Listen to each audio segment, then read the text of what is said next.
ఒక విలువ ఉందా, ఒక సిద్ధాంతాలు ఉన్నాయా, అన్నీ కూడా గాలికి వదిలేయటం. అసలు ఎంత నిస్సిగ్గుగా ఆ రోజు ఎన్టీ రామారావు గారి పక్షాన, వాళ్ళ మామను వెన్నుపోటు పొడిచి అది వేరే విషయం, ఆయన పక్షాన ఉండి నేషనల్ ఫ్రంట్ రాజకీయాలు నడిపాడు. ఆ తరువాత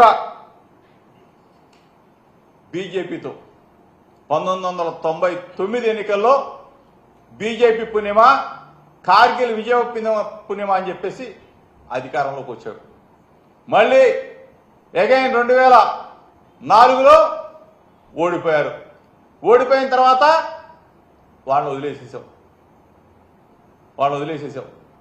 మళ్ళా అగైన్ 2009లో టీఆర్ఎస్ కమ్యూనిస్టు పార్టీలు అందరితో ఒత్తు పెట్టుకొని 2009లో మళ్ళీ ఓడిపోయిన తర్వాత మళ్ళీ 14లో మోడీ గారి గాలిలో మళ్ళీ గెలవడం. మళ్ళా అగైన్ 19లో ఓడిపోయాడు. మళ్ళీ మొన్న మోడీ గారితో జతకట్టారు. అసలు ఒక మనిషి అంటే విలువ ఉండాలా, ఒక మనిషికి, ఒక పార్టీకి సిద్ధాంతం ఉండాలా. సిద్ధాంతాలు లేవు, విలువలు లేవు. ఎప్పుడు ఏ పార్టీతో పొత్తు పెట్టుకుంటామో తెలీదు, ఎప్పుడు ఏ పార్టీతో విడిపోతామో తెలీదు, ఎవరిని పొగుడుతామో తెలీదు, ఎవరిని తిడతామో తెలీదు. అదే వ్యక్తిని 2019లో కేజ్రీవాల్ని పొగిడాడు. ఇదే చంద్రబాబు నాయుడు కేజ్రీవాల్ గారి పక్కన కూర్చొని మోడీ గారిని, అమిత్ షా గారిని తిట్టాడు.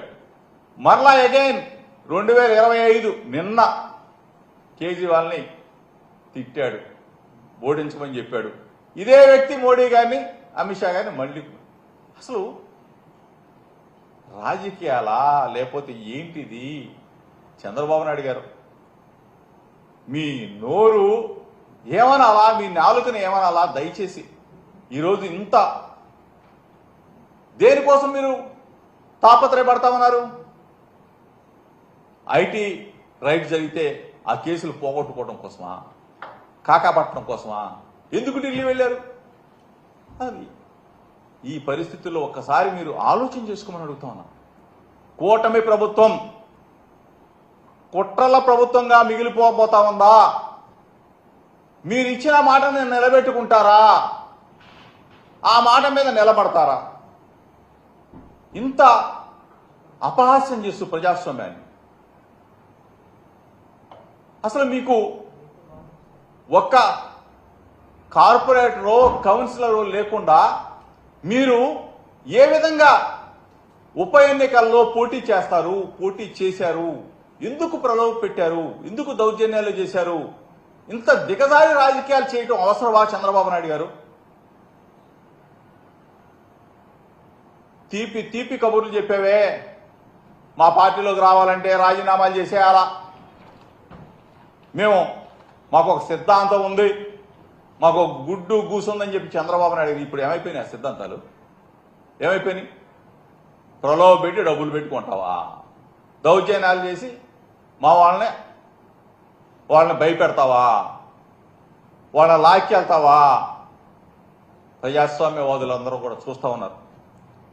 మీ 10 నెలల కాలంలో మీరు చేసిన దుర్మార్గాలు ప్రజలు గమనిస్తా ఉన్నారు.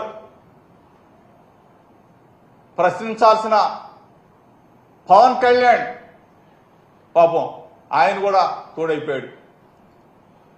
కూటమిలో కుట్రల్లో భాగాలైపోయారు. ఎందుకు? ఏమి సాధిస్తారు మీరు? ఎన్నికల్లో గెలవాలా, గెలిచి మీరు మీ అభ్యర్థుల్ని నిలబెట్టుకోవాలా? మీరు రేపు రాబోయే ఎన్నికల్లో గెలిచి మున్సిపల్ ఎన్నికల్లోనూ కార్పొరేషన్లో మీరు విజయం సాధించారు. అంతేగాని మా వాళ్ళని తీసుకెళ్లిపోవాలా, డబ్బులు పెట్టి కొనాలా, దౌర్జన్యాలు చేయాలా, అడ్డగోలుగా బస్సుల్లో పాపం ఓటింగ్కి వెళ్తున్న మా వాళ్ళ మీద గోండాలతో దాడి చేయించాలా? ఎలక్షన్ కమిషన్కి విన్నవించాం. ఎలక్షన్ కమిషన్ స్పందించాలా? ఎలక్షన్ కమిషన్ చర్యలు తీసుకోవాలా?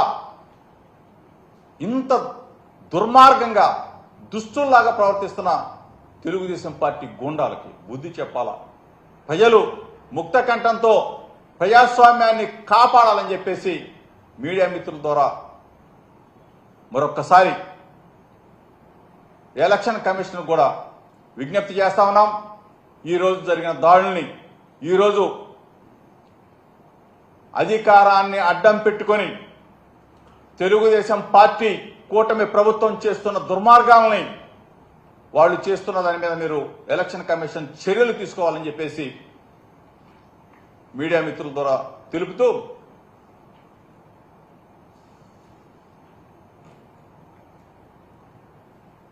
ఎలక్షన్ కమిషన్ దృష్టికి కూడా మరలా తీసుకువెళ్ళబోతా ఉన్నాం. ఈరోజు నిన్న ఎలక్షన్ కమిషన్ కలిసాం.